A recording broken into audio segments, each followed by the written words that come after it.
Thank you. I have many Muslim friends from all over the world. They come to this country, they love the freedom of worship, the freedom of education they get. Even in Turkey, you can wear a hijab while you're at the university. One of the things that comes to point always is they consider America a model Islamic country. And you made the claim that Islam wouldn't be able to create a country as the United States. How would one defend that position? With great ease. With great ease. Are you a Muslim yourself? No, I was. No, okay, well, with great ease. Recently, the King of Arabia, the King of Saudi Arabia, gave $10 million to Harvard University and $10 million to Georgetown to open up chairs of Islamic studies for the sake of understanding Islam and creating more understanding. I think it's a great idea. If they've got the money and want to do it, great idea. The New York Times journalist said to him in January 1 issue of 2006, she looked at him and said, "So understanding is what you seek?" He said, "Yes." "Are you going to open a chair of Christian studies in Saudi Arabia?" He said, "No, we don't have any Christians in Saudi Arabia." She said, "Isn't that the point? If you want people to understand one another, and you don't understand the Christian worldview, why do you want the Christian to understand the Muslim worldview?" He said, "That's not what our donation is all about. We are here to create chairs of Islamic studies. Harvard took it, Georgetown took it, they've got chairs of Islamic studies. Where we are at Oxford is the Oxford Center for Islamic Studies, one of the greatest, of which Prince Charles is a patron." Fair enough. Why is it that no Islamic country that I know of, like Iran, Malaysia, Indonesia, Saudi Arabia, and even Iraq, and even in a moderate country like Turkey? What happened in Turkey recently? The brutal, torturous murder of 4 people, 1 or 2 of whom were tortured for an hour or so. You read that story. Where is the government? Where is the outcry in the media in those places? There was a little bit of this, a little bit of that. When I was in Bethlehem, Israel, I was writing my book, The Prophet and the Priest, Prince and the Prophet, Jesus Talks to Muhammad, which will be released posthumously. It's ready, and they're all in their lock and key.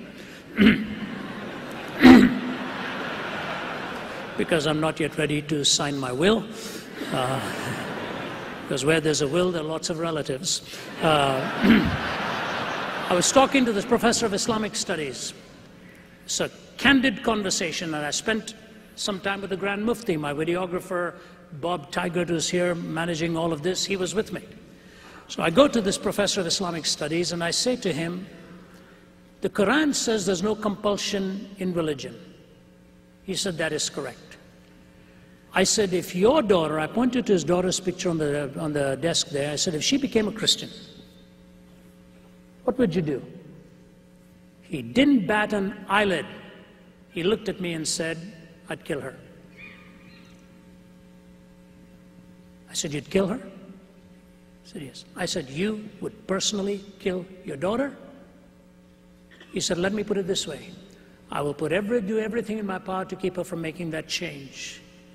But then I will turn her over to the authorities and they will have to do the execution, but I will have her killed." I said, "So there is compulsion in religion. There's no freedom to disbelieve. There are people in Malaysia today who were misidentified as birth according to parentage and were listed as followers of Islam, who are now asking to be removed from that because one of them is a Buddhist, from a Buddhist family. You may have followed that case. He doesn't even have the right to go to court to ask for the rightful claim of his own parents' religion. So if Islam wants to be seen as on a par with America, where there's freedom to disbelieve, then it should give its citizens the freedom to disbelieve as well. I've spoken about this at the highest level to ministers of religion and so on, and I'll say this on the positive side. I'm grateful to God that they've given me the honor of speaking there many times. I've been to some places I can't even publicly mention to you, and Michael has spoken at madrasas. Our team is invited. We are in many, many Islamic countries. We go there and we truthfully but cordially engage them with students, with faculty. I speak very respectfully, but I ask hard questions because they ask me hard questions. America will never force religion down your throat. If it does, it is in violation of its own constitution. That's why I think a theocracy is not what we need. We need the freedom for the Christian to be a Christian. My question to the academy is, why do you allow the legitimation of any other, legitimizing any other belief system, but you delegitimize Christianity on the campus? That is a prejudice.